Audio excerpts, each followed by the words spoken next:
Presented from the Aishin Broadcast Studio at Babcock's Media.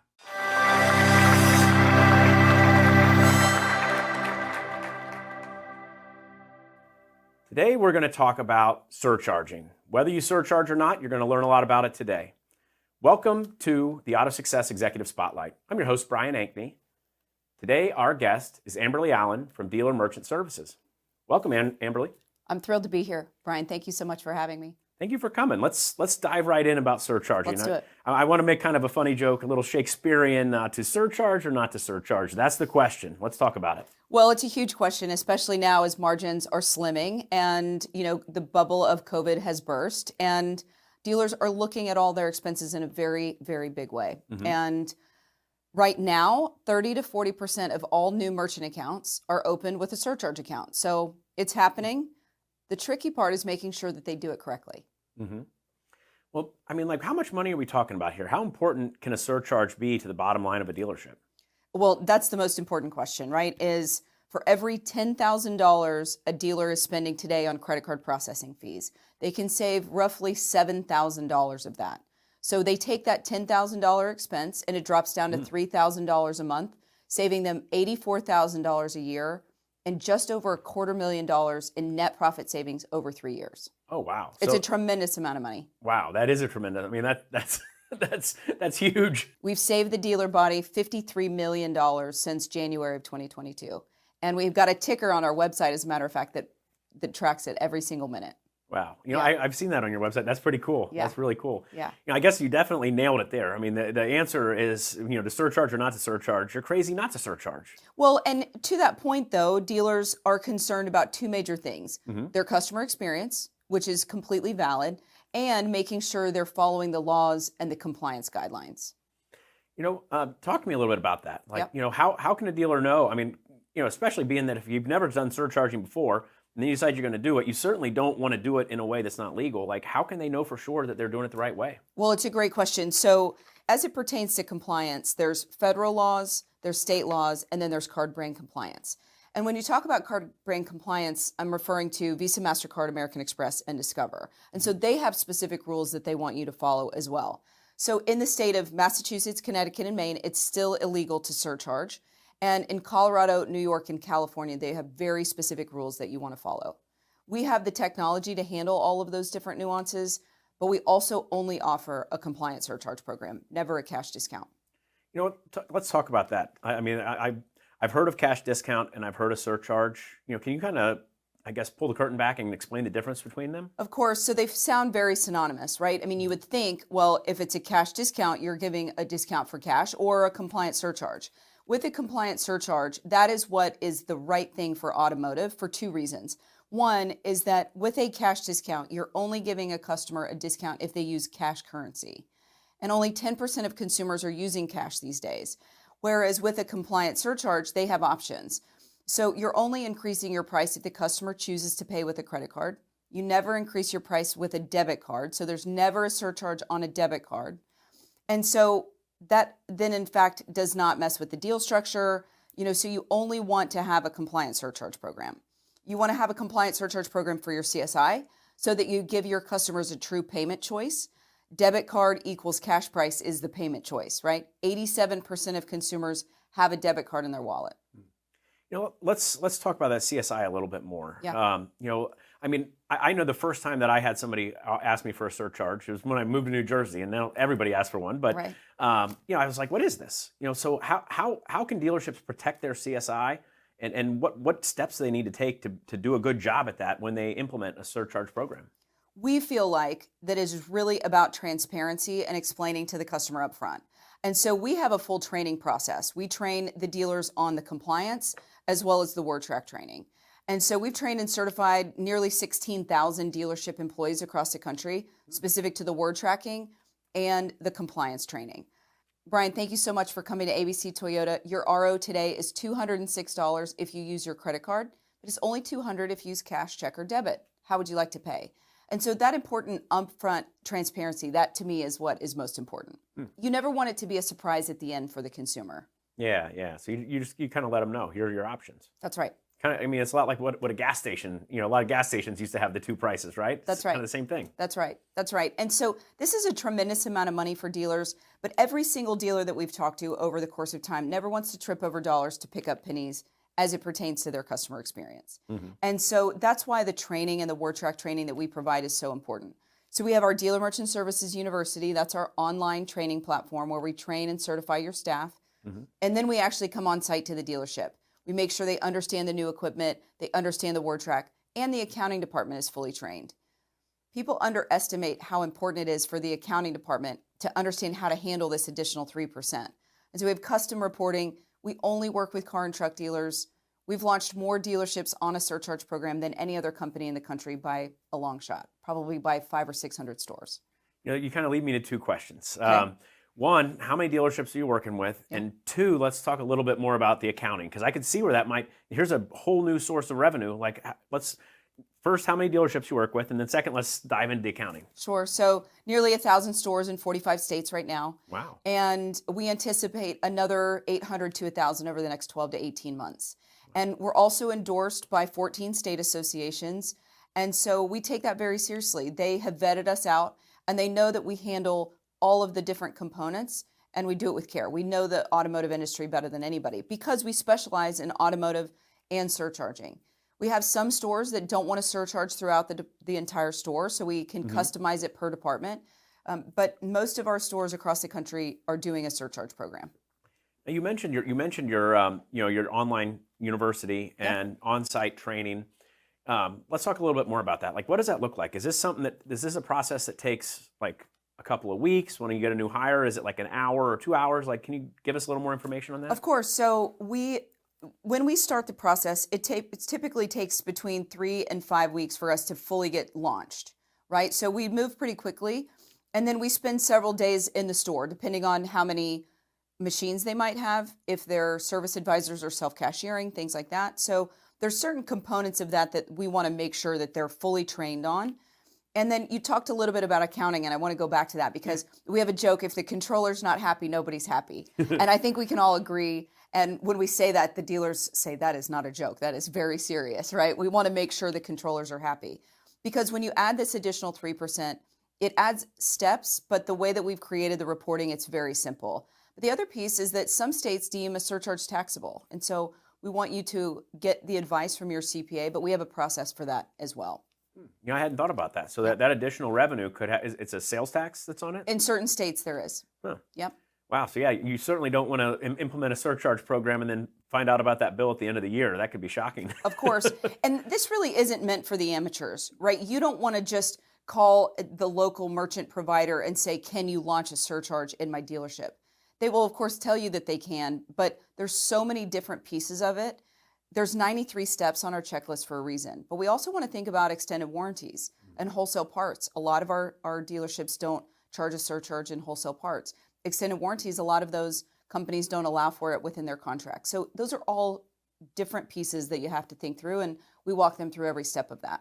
Wow. It seems like there's a lot to that. I mean, if a dealer would go with a company that wasn't very experienced and all of a sudden, hey, we did something wrong and it's 12 months later, like who's on the hook for that? Like what are the possible consequences? Well, that's a really good piece of it. If you are charging a surcharge on a debit card, the banks will audit and you will get fines. And that is not meant to frighten anyone, but it is also meant to make sure that dealerships are doing this the right way. We know that based on the size of the dealership, and they are under a spotlight, it's absolutely crucial that they follow this from a compliance standpoint and a legal standpoint.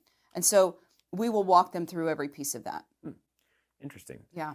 And so, I mean, at a typical dealership, when you get a new cashier or you get a new person, like what's that look like? I mean, is it something that takes a couple hours, or how do you get them up to speed? So good point. So when we do our training, we do training in perpetuity. So if they need additional training and a store has, all brand new service advisors, we can send somebody out, or we can do all of our Dealer Merchant Services University. We even have Zooms. We even have mystery shopping. So a dealer will call and say, Amberly, I got a bad survey. Can you make sure that my guys are fully trained again? Make sure that they're back on track. We have different tools that we help communicate both prices up front to the customer, and then we'll do some mystery shopping and then report back to the dealer and make sure that everybody is communicating it the right way.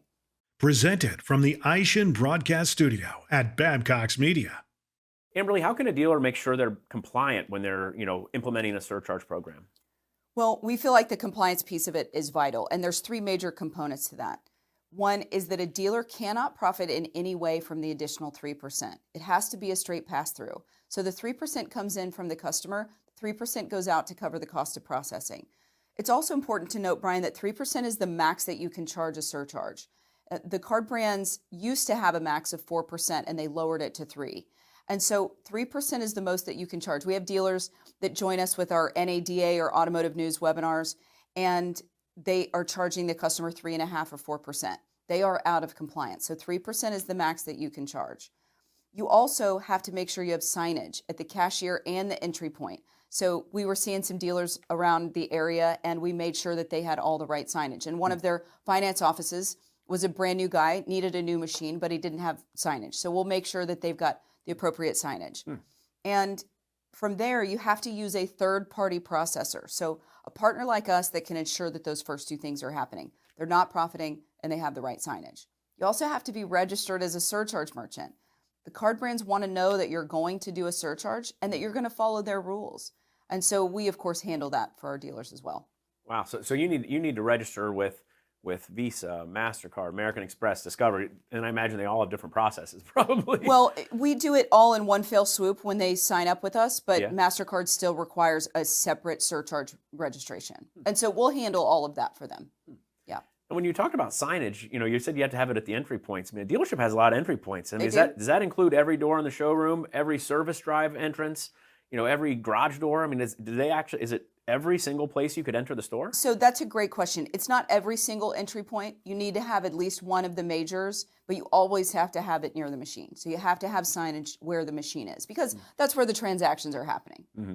Yeah. Okay, so I was just thinking, boy, that could be a We're lot not of going to signs. decorate their whole store with signage, but we definitely want to make sure that they have it. And our signage has actually been approved by the card brands. Oh, fantastic. Yeah.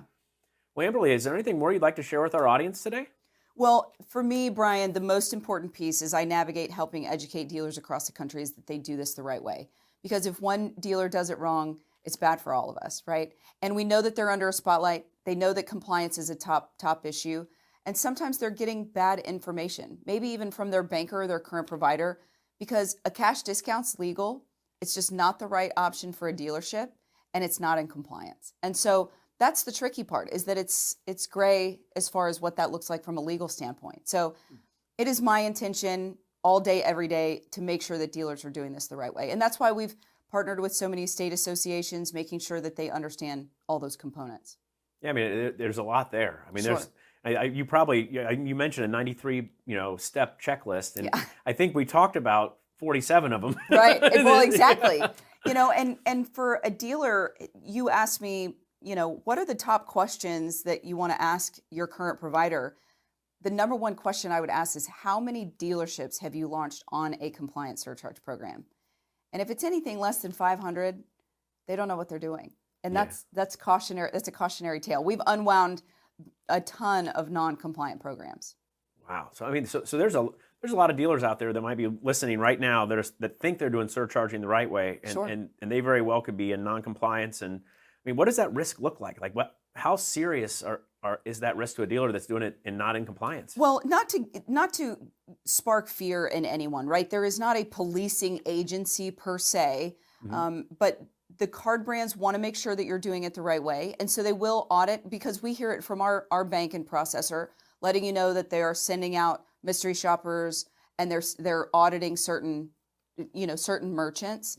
For us, we never have to worry about that because all of our merchants are doing a compliant surcharge program. But we have to make sure that dealers understand that if they're charging a surcharge on debit today, they're going to have to unwind that program at some point, because the card brands are getting much more stringent on how they want this rolled out, and they're getting much more black and white. It's been many shades of gray for all of this time because the laws just started to change in 2010. The Supreme Court case was in 2017. We're still very new in these changes, as well as those states that are still illegal, right? So, at the end of the day, we want to make sure that they're doing it the right way. And then from there, the attorney generals, the states, I mean, if they aren't following it the right way, somebody could turn them in. Wow. I mean, you mentioned that there's federal law, there's state law, there's the card companies rules. I mean That's right. And I hadn't even thought about it. You brought up how everything is changing all the time. Yep. I mean that's probably not a worry that a dealer wants to keep up with all of that. They probably should definitely look for a partner that has some experience that can guide them. You're absolutely right. In the state of New York, for example, last February, they decided to change their surcharge laws, and they gave us 2 weeks to make the technology updates. And so we've got tons of New York dealers that we had to, on the fly, make the technology updates, make sure their machines were updated, make sure they're communicating it the right way to their customers. And so that's going to continue to evolve. But New York is a perfect example. They decided one day, and of course, they didn't exactly give you clarity, right? They send out a memo, and then when you call, they don't have anybody really to answer the questions. And so, at the end of the day, we have to make sure that it's all followed, every piece of it, every step of it. Wow, 2 weeks. I mean, I know. That's unbelievable. Yeah. Well, and luckily for us, we have people on our dev team that, are willing to bend over backwards for our dealers. And I think that that's the other piece of it, is that our staff, for example, our accounting staff, they're comprised of former controllers, right? And so when a dealer picks up the phone and calls, they're not calling a 1-800 number in a far off land that they're going to get an answer to in 3 or 4 business days. They're calling our staff that used to work in a dealership, that understands their business, that can work at the speed of business, and they're going to make sure that they get them an answer quickly. So that's a really important piece. We've grown, Brian, simply because dealers tell other dealers that we do a great job for them, and that's a huge compliment to us. Yeah, well, I mean, that dealers, the dealership world is not a very large one. I mean, like everybody knows everybody.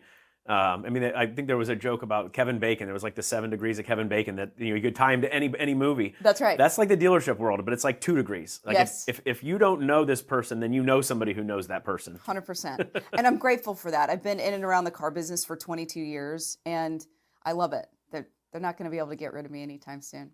So I got to ask you, what do you drive? I drive a BMW. I have 2 kids, so I have a little X4. I'm only about 5'2", so I can't drive a big car. I'd run into everything, but it's a great little car, and I bought it for one of my dealer clients, and I'm lucky to be able to be in the business. So, but I've driven all kinds of cars: Cadillacs, Hondas, Mazdas, all of it. I like them all. Yeah, like when you first get in the car business, you love the cars, and then the longer you're in the car business, you've driven all the cars, right? And exactly. It's not quite as exciting anymore. No, it's not. But you find your favorites. I do. I find my favorites. I like to go fast, so but it's a great, reliable, wonderful car, and of course my kids would like for me to, they want my son would love for me to get faster, sleeker, cooler cars, but yeah. Yep. I drive a 4Runner, and my wife's 5'2" as well. So yeah. It's a challenge sometimes for her to get, she has to climb up. Yeah, right. I was in a Toyota dealership just yesterday, and they are some pretty cars. Yeah. Those Land Cruisers. Anyway, yeah. I love it. Well, Amberly, I really appreciate you taking the time to join us today. It is absolutely my pleasure. It's a lot of fun to talk about. We want to make sure dealers are doing it the right way. We always want to be a resource to answer any of their questions. That's why we do webinars. We do them every single month. Live question and answer at all times, but also our state associations will just ask if they can have a dealer call and ask questions. And even if they don't go with us, we want to make sure they're doing it the right way. Awesome. Well, thank you for coming in today. Yeah, of course. My pleasure. Yeah, we'll have to have you back again soon. I would love that. I would love that. And thank you for taking the time to join us for this AutoSuccess Executive Spotlight. I'm your host, Brian Ankney. Today, our guest has been Amberly Allen from Dealer Merchant Services. We hope to see you again on a future episode. This one's Over the Curb and Burning Gas. Although where she's from in Texas, they'd say busting bugs.